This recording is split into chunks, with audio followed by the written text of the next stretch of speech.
This time on the Gadget Show.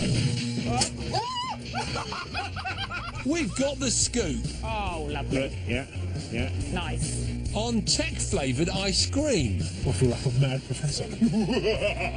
As we go head-to-head with a professional Mr. Whippy and find out if tech can produce ice cream good enough to eat. Show me an ice cream van, man. Who can give you that? Also in the show, Marvellous. John finds out if we should upgrade our phones. Yes, how do you prefer it? I like it better. And Otis flies the latest Follow Me drones. Oh, it's too high. No, it's going to crash. It's going to... No! Well, tries to. But before that, it's over to Gadget Help. And this week, we're helping student Ryan make a decent dinner. Hello. Hi, Ryan. How you doing? I'm fine, thanks. How are you three? Absolutely brilliant, thank you. What is it that you need help with? So basically, I'm a student and I cannot cook to save my life. So I need some gadgets or a gadget to help me cook. You are a student, so money is always slightly tight. What budget do we have? Well, I want to be generous here and give you £200. Oh, blimey, well, that's a few bucks. Very good. Yeah. £200, I can definitely work within that budget. Ryan, please follow See you in me. a bit, Ryan. See you in a bit. My choice is the Smoking Hot Pantelligent. This smart frying pan pairs with an app to tell you how to cook. But first, I wasn't too sure. I just saw a frying pan. It has sensors in the base plate which measure temperature. And what it will do is take you step by step through whatever meal you want to prepare. When he started to use the phone and synced it with the frying pan and showed me the app, I was like, I got a little bit more interested. So with no flair from either of us, we're just going to follow the app and prepare this morning's breakfast. You ready? Yeah, and hope for the best. Hope don't. There's no need. There's no need to hope for the best, Ryan, because it's all in the tech. I was treating Ryan to the breakfast of champions, a mean steak. I feel like I'm Gino DeCampo or Zach DeKitch. Nice, okay. So give it some flair. The app comes loaded with recipes, and if you only want a simple steak, you can tell it how well done you'd like it. Oh, look, see, look, you've already got a good. Oh, and that's just from pouring oil on. The instructions are incredibly easy to follow. Hey! Put the steak in the pan. You heard him. Whack it in. But if you miss one, it will take that into account and adjust the temperature or cooking time accordingly. The heat is a bit too high. Okay, so we'll turn it down, my man. So, alright, sorted. Okay, so we tap that. The steak is in the pan. He knew what to do with a steak. That's what I asked for, so yeah. Flip the steak. Okay. Go on, get in, both hands. Yeah, let me do it. Yeah, you do it. I'm a failure at life. There we go. Ryan was clearly terrified of the kitchen. I needed to help him. He has to eat to stay alive, right? And I was desperate to win. So would he like it? There was so much at stake. My word. That is fab. Oh, thank heavens for that. Really good, actually. Yeah, it was properly cooked, so that's all I can really ask for from, like, a cooking gadget, yeah? Yeah, Marco Pierre White, eat your heart out. Yeah. A rare success for Otis there, but I know I've got this one in the bag. The Nomiku sous vide system cooks your food inside a sealed bag in a water bath, and it can be controlled by an app too. So today we're going to cook buttery lemon salmon with cherry tomatoes. I'm liking the sound of that. Sounds good. Yeah. So we click onto that recipe and it instantly tells us that the water needs to be at 50 degrees. First, it was a bit like, wow, is this for cooking it? It looked like it was something out of, like, a sci-fi movie or something. The Nomiku can be used with most containers. I chose a plastic one so we can see the food cooking. So, would you like the honour of plopping that into the water? I can do. And plop. So. Okay. The app has a bank of recipes, and as the Nomiku connects to the internet over Wi-Fi, you can even set it cooking when you're out and about. The salmon is slightly changing colour. The butter has melted. It's looking good. It is, isn't it? What's great for Ryan is that it will automatically stop cooking once it reaches a set time. Okay. So it didn't actually beep, but it says it's done. This setup is well within Ryan's £200 budget, so I hoped he'd be blown away. Have a go. Good. That is good. It melted in your mouth, which was quite a good texture. It wasn't like really thick and like really rubbery, so that was a good sign. Oh my word. That is good, isn't it? Literally melts in your mouth. I think high five to the Nomiku. That's Definitely. probably the best tasting salmon I think I've ever eaten. Yeah, it's just... I can't... You're excited. Yeah, words This cannot is describe. Oh, Ryan, you ain't seen nothing yet. Because my Kenwood K-Cook doesn't just cook, it does everything. The brilliant thing about this device is that it chops as well as stirs and steams and cooks. I was so confident Ryan would love it that I decided to cook something notoriously difficult and labour-intensive. So, we're making mushroom risotto with the K-Cook. The first thing it says, number one, soak the mushrooms in 300 millimetres of warm water for at least 20 minutes. The app contains 200 recipes and runs on both Android and iOS. And even Ryan could follow it. My goodness, right now, normally I would have spent 10 minutes chopping that onion. I wouldn't have chopped it that well, and I'd be crying. I'd be emotional right now. I'm emotional all the time, so I know what you're going on. Really? Well, you can't afford to add to the emotion. There won't be any cheers when it comes to washing up either, because as it all happens in one bowl, there's minimal mess. Because it's got like so many like different functions to it, my expectations kind of went up, if you will. Even seasoned pros can mess up a risotto, so if the K-Cook had nailed it with Ryan at the helm, it would be a winner. Is it good? It's not too tough? When it came out, I was just like, yeah, this is really good. I really enjoyed this. Bye. Oh, result for Kenwood, absolutely blooming brilliant. I'm loving this. I need this. I need love it. this in my life. Right, I need this in my mouth. Ryan was a happy man, but who was he happiest with? The guiding hand of my Pantelligent Smart Pan? The boil-in-the-bag simplicity of my Nomiku. Or me and my chuck it in a bowl and let it do the work K-Cook? Ryan, you do have to select a winner from those three very strong pieces of tech. I'm sure it's very close. Yeah, so I think my favourite one was the Kenwood. Yeah! I thought I had that. My knee really hurts.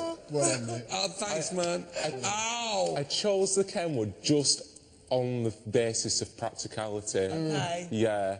I agree. 200 different recipes, and that's without you going off-piste and adding some different ingredients, you know? You know, happy cooking. Yeah. At least you won't starve now.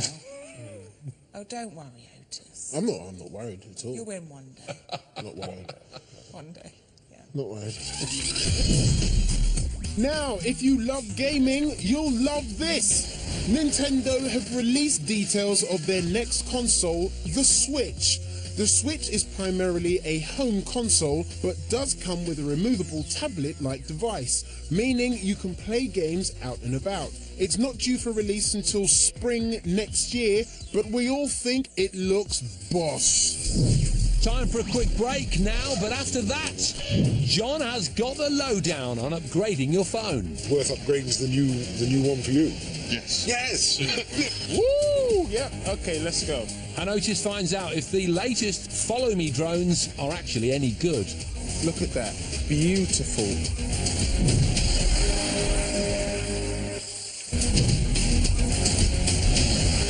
Welcome back to the Gadget Show. Next up, John's asking the question we all want the answer to. Should you upgrade your mobile phone? Well, it's a timely dilemma. With the arrival of the new iPhone 7, all the big hitters, Samsung, HTC and Apple, have released brand new smartphones this year. The new models entice us with claims of better cameras, faster processors and improved screens. And today I'll be finding out whether you should buy one by comparing each new model to its predecessor. There's a lot at stake because these gadgets aren't cheap.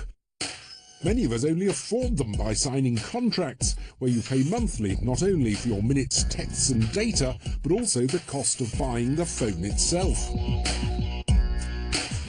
And it's at the end of that contract that you'll have a choice. Slash your monthly bills by getting a cheap SIM-only deal and keeping the phone you've got, or upgrade to a new model and keep paying a premium. The difference can be at least £20 a month. Marvellous. And to find out if it's worth it, I started by comparing each new model's camera to that of its predecessor. First, the HTC One M9 versus the HTC 10.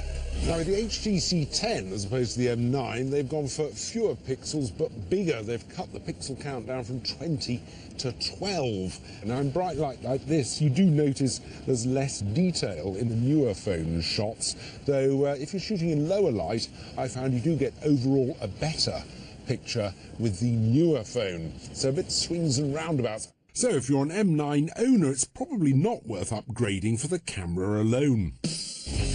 Next, the Samsungs, the Galaxy S6 Edge versus the S7 Edge. Samsung have gone for fewer pixels with the S7, but they're dual pixels, which should help with autofocus. And we took pictures in good light and in low light, and definitely the S7 is quicker to focus. You do pay a bit of a price in terms of detail. The shots aren't quite so crisp. So again, there isn't a compelling reason to upgrade. Finally, I compared the iPhones, and I was expecting to see a big difference. Now, the 7 Plus has a slightly more sophisticated camera than the 6S Plus. In particular, it's got 2 lenses. You could use the extra lens to create portrait effects, they call them, sort of getting the background out of focus. And that seems to work pretty well too in portrait mode. It saves it as both versions, but you can see it really does give you a blurred background. And overall, I think the 7 Plus's pictures are slightly better than the 6S Pluses. The iPhone does have the biggest difference between new and old, but whether it's worth an extra £20 a month is debatable. Next, I asked Matt Egan from PC Advisor to run some tests on processing power and battery life. Let's start with a processor speed test. Matt used an app called Geekbench, which tests processor and memory performance by running a series of real-life computing simulations. Matt thought the new phones were faster, but wasn't blown away. Certainly it would appear that they're measurably better in terms of their overall hardware performance. The key question is, will you notice the difference? Do you need to upgrade from the phone that you bought last year? I would argue that you're probably unlikely to notice the difference, but it does depend on usage. Those of us who do intensive tasks, such as photo or video editing, might notice a difference, but the rest of us probably won't. When it came to graphics performance, there was little to choose between the new and old iPhones, but the new HTC and Samsung models were clearly better. So, graphics are better too, close on the iPhone, convincingly so on the others. Would you notice the difference? Well, this is where you might notice the difference, particularly if you're into games and the really hardcore graphics-heavy games. You might notice that the frame rate is a bit faster, that it's a bit more responsive. It's also possible if you're doing a lot of HD video editing that you might notice a difference. Finally, Matt tested the battery life of each phone. The results we've got for both the HTC and Samsung phones would suggest that their batteries are better in the new generation rather than the old generation. We haven't actually got any results for iPhone because we can't find a test that we trust enough. However, my colleagues who work for Macworld, who have all been using the new iPhone, suggest that it is about a couple of hours a day better, which is what Apple itself claims. So, generally speaking, we think it's probably good news on the battery front. so they should all last longer. But in terms of sheer brain power, it's only worth upgrading if you're a frequent gamer or video editor. So on to my final test, screen quality. For this I used real-life phone buyers as my guinea pigs and started with the HTCs. The HTC 10 screen is 1/5 of an inch wider than the M9's. Picture quality, I'd say this one is more, it's sharper, it's better. It also has a higher resolution. That's a sharper picture than that one. Some of my guinea pigs could tell the difference, but overall it was very close. Not huge amounts of difference in quality, to be honest, from what I can see. Next, it was over to the Samsungs. The S7 Edge has a 5.5-inch screen. It's got a very nice screen to it, really responsive as well. Definitely the graphics are much better. That's up from 5.1 inches on the S6 Edge. It's pretty, definitely. And the public did prefer the new model. I can already see immediately it's a lot more vibrant, it's a lot clearer to see. The clarity and the resolution is already much higher. In fact, the S7's screen proved the biggest reason to upgrade. It's a lot brighter. Yeah, I do prefer it. I like it better. Finally, the iPhones. They're identical in size and resolution, but the new phone's screen is brighter and shows a wider range of colours. The clarity of it is very much clearer on this one compared to the iPhone 6. And overall, people did notice an improvement. I can see the value already because I have a 6, and there's a big difference from the 6 to the 7 Plus. But I can see why people would be in two minds about upgrading from that one to that one, because at first, because they seem quite similar. After my day's testing, it was clear that all the phones were better than their predecessors, especially in terms of battery life. But the iPhone 7 Plus's camera was the only major development. So, should you upgrade your phone? Well, yes, if you can afford the extra expense, why not? But don't necessarily expect to be wowed by the performance of your new model. Thanks, John. Now it's time to head to the west coast of America, where UA is making sure you look your techie best while getting fit. Yes, over the course of this series, I've been in Los Angeles looking at how all sorts of fitness gadgets can get you from a couch potato to something much more chipper. I feel like a dog. This time, I'm looking at techie clothing. Athos Smart Fitness Wear is taking smart wearables to a whole new level here. Now, the shirt they sent me didn't quite fit me. It was a little too big. But lucky for me, it fit our executive producer, Ewan, over there. So he's going to be working out while I track his muscle activity. The Athos has integrated sensors in the shirt, which monitors your muscles' bioelectrical signals and sends them to the app. I can see that he's working his pecs, his traps, upper back. Ewan, you're focusing a little bit too much on your right pecs. Can you switch over to your left pecs, Sol? The real-time feedback shows you exactly which muscles are firing, so you know if your workouts are targeting the correct areas, or if you need to adjust your form. I see it's engaging your right biceps, but not so much your left biceps. Can you balance that out a little bit more? Can't do anymore. If he throws up, it's not my fault. It's the app. Okay, so I'm testing out this next bit in just a bra. This is not just any bra, though. It's a smart bra. It's the Alm Sports bra, where this black box right here is the brains of operation. The Alm bra tracks your biometrics to give you real-time feedback on your heart rate, calorie burn, and exertion. What I like about this is that you're not burdened by your phone because you don't need your phone with you to get a live readout. All the information is stored, and every time it's near your phone, it automatically syncs. I also like that it gives me a push score. So what does that mean? It quantifies my exertion level based on the rise and fall of my heart rate on each workout. So I know if I'm overexerting or underexerting myself. And last, you know what? I think this looks pretty good. It's quite stylish. I kind of feel like Tomb Raider. Like, I feel pretty awesome in this. Looks great. Once you've mastered your workout, it's time to recover.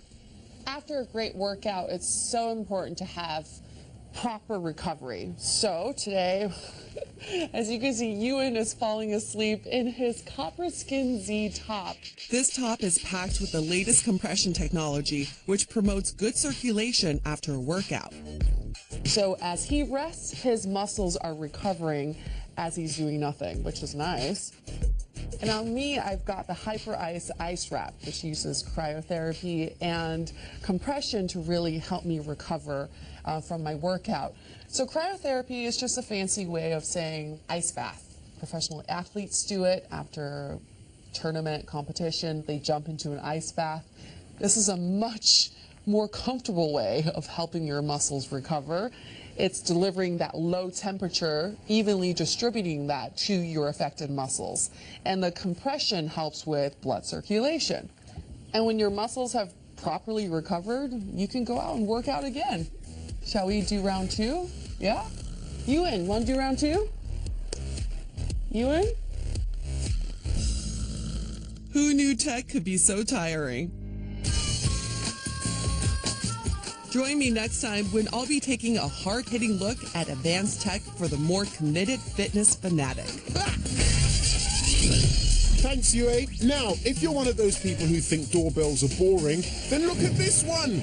This is Ring, a doorbell that allows you to see who's at your front door from anywhere in the world. It connects to an app on your smartphone, records in wide-angled HD, has a built-in smart motion detector, and sends everything to the cloud. If you want to find out more about all of the tech featured in the show, or if you need some gadget help, log on to our wonderful website at channel5.com/gadget show, and you'll find all the info you need. Right, after the break, Otis is getting followed by some drones. This is how the tech should work. And we've got 99 problems, but Mr. Whippy ain't one. Is it good? Yeah. It's good! As we go up against the pros in a chili ice cream challenge. Yeah, it's not bad.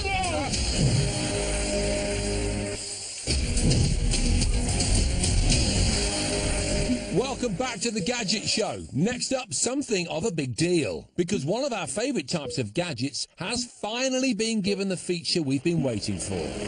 We love drones. We've seen top secret tiny drones, drones dodging fireworks, drones racing bikes, and loads of crashes, mostly by me, to be honest. But at long last, the drone-loving hordes are being given what they've been baying for, drones with a follow me function. So finally we can get on with our cycling, our surfing, our skiing, safe in the knowledge that our drones are following us automatically and filming all the action.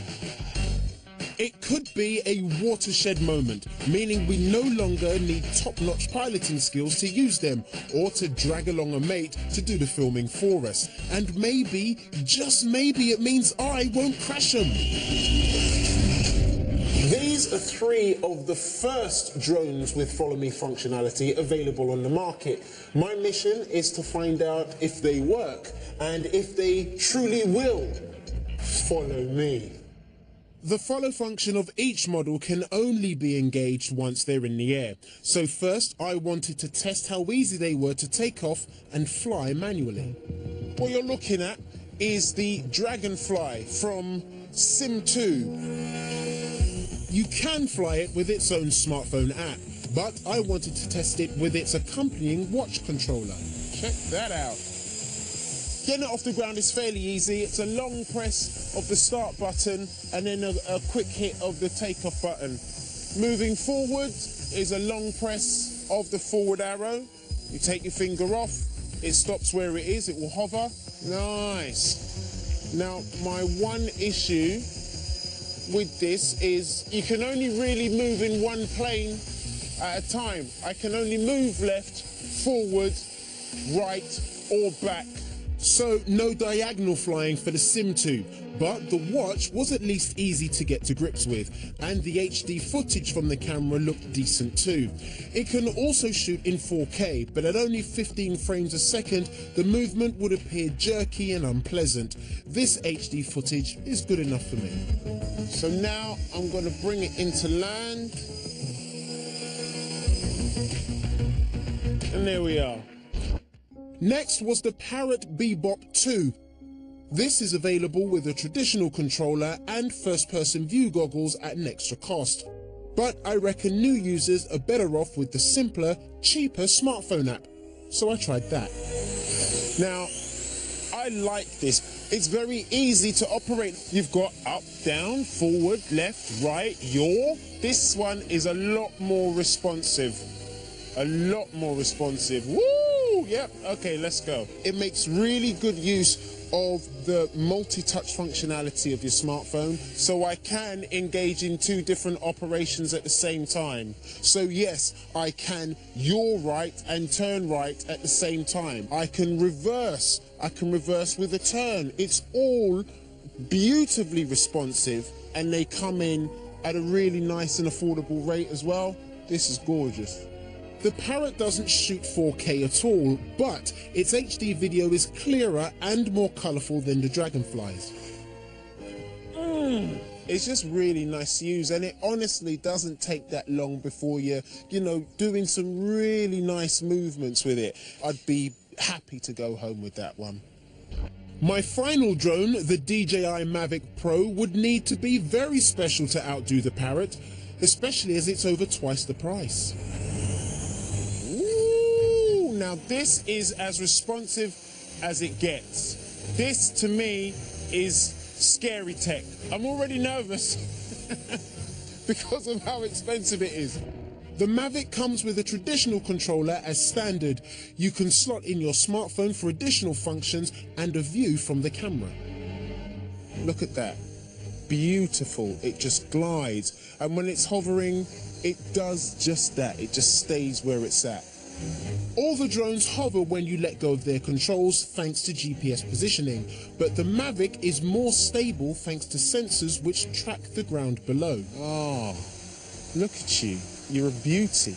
It's got sensors on the front too, which give the Mavic a potentially crucial obstacle avoidance system. So what you're hearing and what you just witnessed is its obstacle sensor. So it will continue to beep until I move away from me, basically. It's too close, it doesn't like it, so it won't move any further forward. Now that is just dopeness personified, as far as I'm concerned.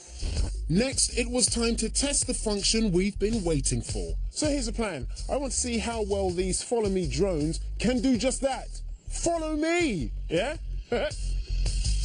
We headed to a nice open, windy stretch of road. The sort of setting where you might want to record yourself cycling, skateboarding or running. Perfect for testing the followability of our drones. First, I tried the Dragonfly, which works by following a GPS wristband. After some teething troubles, okay, I have engaged Follow Me, where it kept landing after losing contact with the wristband. Well, that's not worked. Disconnected. Okay, back up we go. There we go. We were off into the bold new world of autonomous drone flight. Is it following me? Yes, it is. Nice. Okay, now it's keeping its distance. I don't know whether that's because of a serious lag or... Oh, it's too high. No, it's gonna crash. It's gonna... No! Let's just go and see how many pieces it's in, shall we? I was riding in a private estate, and while there were some trees, I was careful not to go directly underneath them. The problem with the Dragonfly was that it didn't stay directly above me, and without obstacle avoidance, it simply didn't know where the trees were. I would say that that was a fail on the Follow Me test for the Dragonfly. Bebop 2, anyone? The Bebop 2 follows the GPS signal from your smartphone and can be set to fly at specific altitudes. I'd set it to fly beneath the tree that wiped out the dragonfly and really wanted it to work. Follow me, follow me, follow me, follow me, follow me, follow me, follow me. So straight away, straight into the trees. It survived though. We're still intact. So I gave it another chance. Let's go! No, no! Which it blew. So, would it be third time lucky? Nope. If it had followed me accurately, it would have missed the trees, but alas, it was now an ex-parrot. Finally, the Mavic Pro. Rather than using GPS to follow you, it uses object recognition, basically learning what you look like and tracking that. And, fingers crossed, its obstacle avoidance system would do its job. So simple things like trees shouldn't really be a problem, right? Right, I have engaged, yes, it's the Mavic Pro, and so far, so good. It passed the parrot's deathbed, it avoided the dragonfly's tree. I can hear it adjusting itself behind me. The footage was looking majestic, and it was tracking me perfectly. Come on. This is how the tech should work. And then I'm just going to turn in the road here. Oh. Despite its obstacle avoidance, all fighting to get out of the tree, the Mavic was stuck in a tree. Turn it off. I suspect the reason it got caught up in this one is it's quite a flimsy looking tree. There's no real mass to it for the sensors to detect. My test was over. These were 3 of the easiest to fly drones I'd used, but a 100% crash rate can't be argued with. Follow me drones need to be much smarter before they're worth investing in.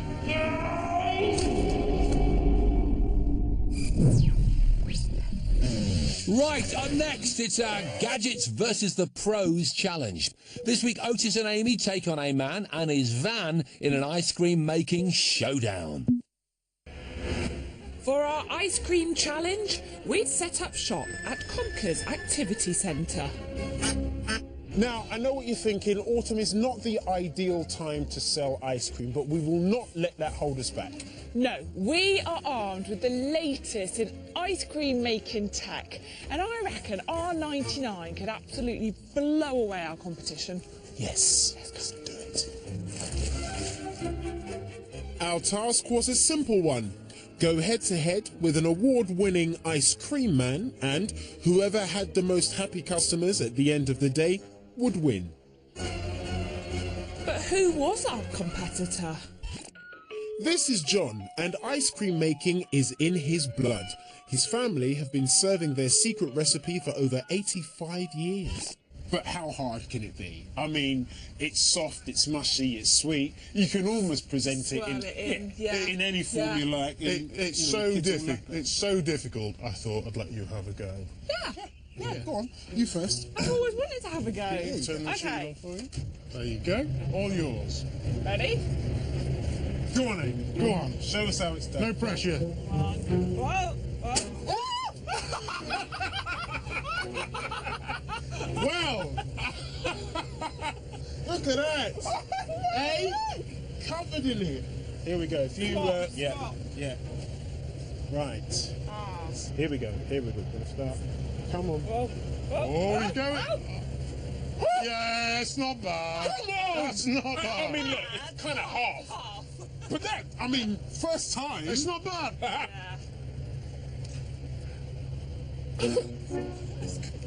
I'm right.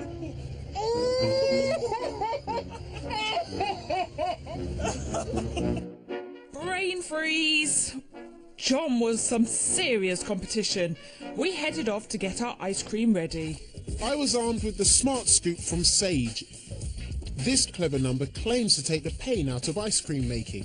One of its superpowers is that it will pre-chill the bowl for you. You don't have to stick it in the fridge freezer to begin with. It'll also detect the hardness of my dessert, so I can prepare anything from sorbet through frozen yogurt, gelato, all the way up to ice cream. And it's quite simple. All I do is pour in my ingredients, press start, hey presto.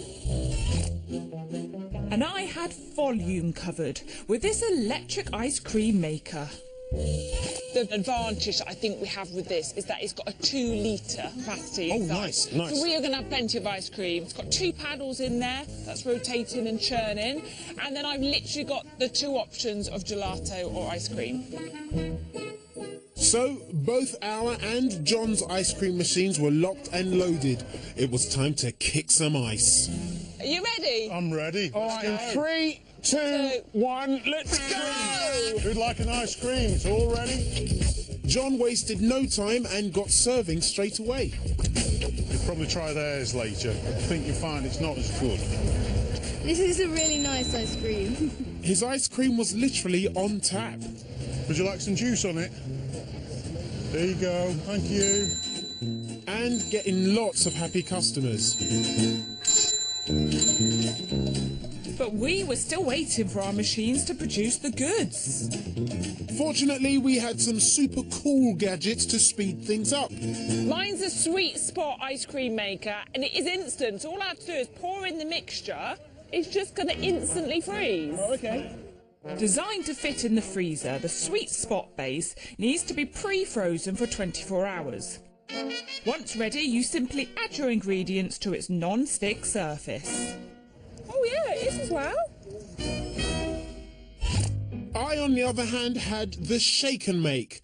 Add the ice and the ice cream mixture, shake, and it's ready. Oh, no. Give me a minute.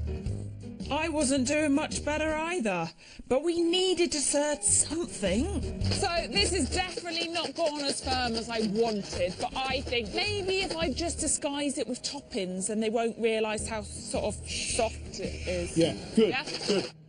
People were eating it, but did they actually like it? Does it taste like ice cream?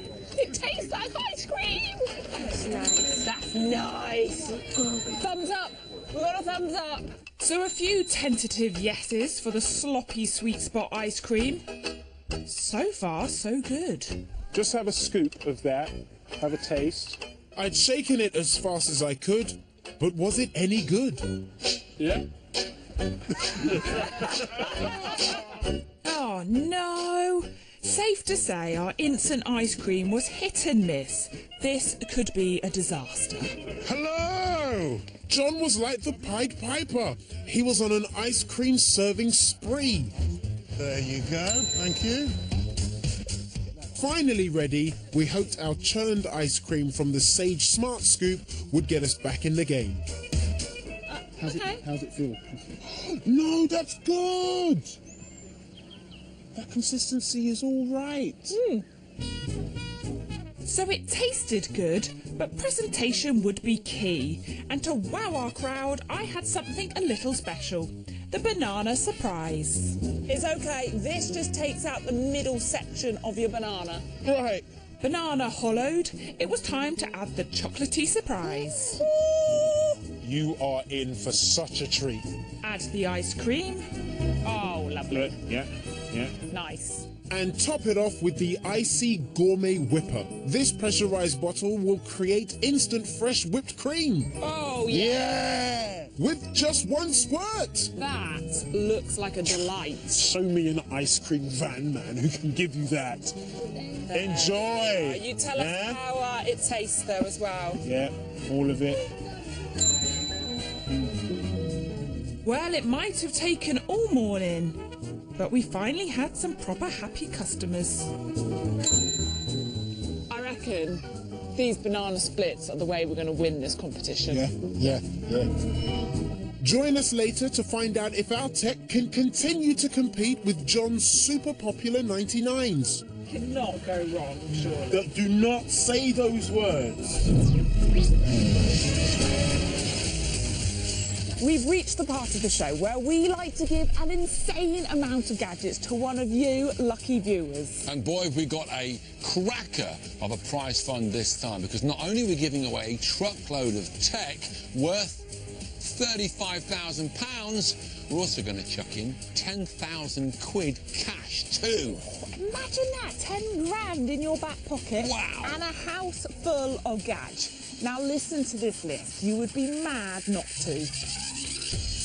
You could win a Microsoft Surface Book, an Apple MacBook Air, an Apple iPad Pro, an Apple Pencil and Keyboard, and 250 quid's worth of iTunes vouchers. Panasonic 50 and 40-inch 4K smart TVs with a wireless keyboard and a Dolby Atmos surround sound system, Freeview Play and Now TV boxes, an Amazon Fire TV with 4K Ultra HD, and a gift code for Amazon Prime membership and a 3D printer. A Smeg fridge freezer, a smart kettle, a DeLonghi Nespresso coffee machine, a NutriBullet juicer and food mixer, a Dyson cordless vacuum, and a wireless smart thermostat with installation. An iPhone 7 with AirPods, an Apple Watch, a Samsung Galaxy S7 Edge, a Fitbit Blaze, and a GoPro Hero 4 with memory card. A top-of-the-range toolkit, a rugged DAB radio, a barbecue and essential barbecue toolkit, and a Husqvarna lawnmower. A Sonos surround sound system with soundbar speakers and a sub, a Roberts DAB radio with Spotify Connect and a 12-month Spotify Premium subscription, a set of mini-rig Bluetooth speakers, and a pair of Sennheiser wireless headphones. A giant mountain bike, a giant road bike, a folding bike, a Garmin bike computer, bike lights and helmet, plus a Nordic track treadmill, exercise bike, and an iFit membership. A Canon EOS 80D DSLR camera with lens, a Nikon rugged camera plus SD cards for them both, an Epson photo printer, the HTC Vive virtual reality kit, the new PlayStation VR kit, a PS4, an Xbox One with Kinect,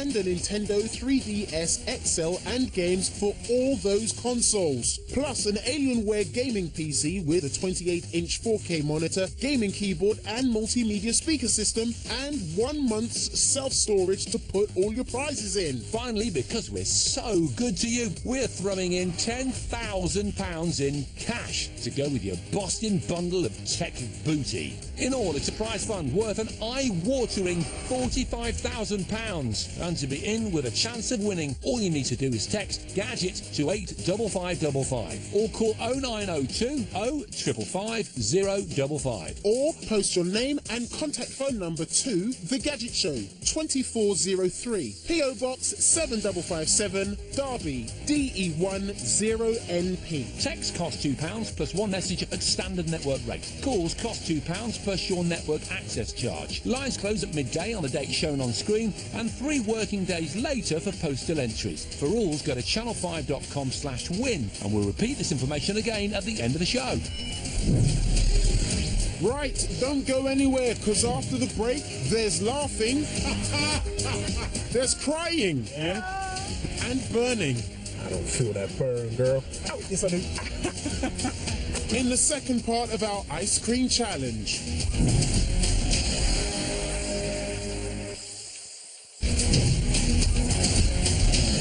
Welcome back to the Gadget Show and to the second part of our Amy and Otis ice cream freeze-off.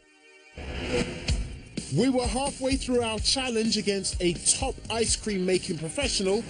The person with the most happy customers at the end of the day would be the winner. John, our competitor, had put his years of experience into practice straight away and was serving happy customers at lightning speed. We'd gotten off to a rocky start. Our machines were taking longer than expected, and the quick gadgets were hit and miss too. I think I've got it! We had our first breakthrough with our banana splits and finally served some happy customers. But was it all going to be too late? Could we tickle their taste buds with something fast and fruity? These will make ice poles in about 10 minutes. This is the Zoku Quick Pop Maker, and it can make super fast ice lollies. To use, you simply pre-freeze the base for a minimum of 10 hours. Pop in your desired flavour and wait. And in no time, they were ready to serve. Look at that. Oh, yeah. But were our customers happy? Yeah, good. Hooray! Finally success with a quick-to-make gadget. But John still had the bigger queue. With the ice cream making gadgets being temperamental, it was time to try something else. Otis, I thought we'd go like one level higher and make our own cones. This gourmet gadgetry waffle cone maker takes just 3 minutes to make a fresh homemade cone. I was confident that this would give us the edge on John. And all you need is just a little tiny drop in the middle. Right, okay, here we go. Look. It cannot go wrong, surely. Do not say those words. I'm going to do a bit more than you. Once golden brown, it was ready to mould. Oh, it's very hot. That's it! Hole in the bottom, though. OK, so a hole in a cone isn't ideal. Maybe Otis would be the cone whisperer. Oh, I can already feel it hardening. Get it in, get it in. Our waffles looked good, but turning them into cones was scorching work. It's so hard when it kind of half burns your fingers, but you're trying to do it really quick. I don't feel that burn, girl. Oh, yes, I do. After a much longer wait than expected, our ice cream from the electric was finally ready and looking the part. Time to top it off. OK. Cool. Slightly soft still. So That's all right. I've got the Jet Chill Vapor Cloud, so I'm going to add essence of salted caramel. The Jet Chill Vapor Cloud was the perfect way to add drama to our dish. Using dry ice and a vapor drop flavouring, we would top our 99 with a salted caramel cloud. Who needs a flake? I feel like a mad professor. Sorry. See that, can you? Yeah? Yeah! Who's up first? Ice cream. Wow, step forward. Okay. Nice. Have a little lick of that. It's good. Good? Yes! The customers loved the 99s. The waffle cone maker worked. Yeah! He even gave us the A-OK thing. We like it. And the Jet Chill Vapor Cloud added the much-needed theatre. Have some of that. Can you smell it? Oh, yeah? Good. We were getting the hang of this ice cream, Lark. Doing so well! With just 1 hour left to go and tech finally starting to work, it was time to serve like crazy. So hot! The sweet spot was still making ice cream slush, and the Sage Smart Scoop ice cream left a lot to be desired, but at least it was edible. There you are. 10 minutes left. It was going to be tight. So you, young man, are our last customer of the day. Okay. Sprinkles, nice. Oh, nice. Enjoy. Is it good? Yeah. It's good. Thank you, guys. With the final customers served, it was time to tot up the scores. But who would scoop the win? Had our tech done enough, or was John's experience too tough to beat? So we've had a fantastic day. Well, the results are in. All right. John, are you ready? I'm ready. Okay. The good news is, between us, we served 176 happy customers. That's good. Yes, that was a lot. A lot of happy people. Exactly, not to be sniffed at. The even better news is that 130 of them were served by you. Congratulations. Yeah! All right. Well Thank done. you. Well done. Very And thanks for good. coming Thanks very along. much. Really Really enjoyed it. enjoyed my How many day. liked us? Wait, 46. 46. Next time on The Gadget Show, we drown, crush, drop, freeze, I don't think that one's working. and burn. Can I light it? Some tech. Oh, that's stuck to the shovel, look. Don't miss it. Don't forget, if you want to watch the show again or catch up on any others, then head to our on-demand service, My5. Right, that's your lot. But don't miss your chance to get your hands on an amazing bundle of gadgets and tech worth, wait for it, £35,000 plus £10,000 in cold hard cash. To enter, all you have to do is text GADGET to 85555 or call 0902 0555 055 or post your name and contact phone number to The Gadget Show 2403. PO Box 7557, Derby, DE1 0NP. Texts cost £2 plus one message at standard network rate. Calls cost £2 plus your network access charge. Lines close at midday on the date shown on screen and 3 working days later for postal entries. For rules, go to channel5.com/win. Laters and good luck. Tons of actual marble are being fitted inside the world's most luxurious cruise ship. She's an absolute monster and apparently she's supposed to float. Jump aboard new at 9, but next tonight, not many people get out of these dungeons alive. Hopefully Dan does. He's in Lancaster for Secrets of Great British Castles.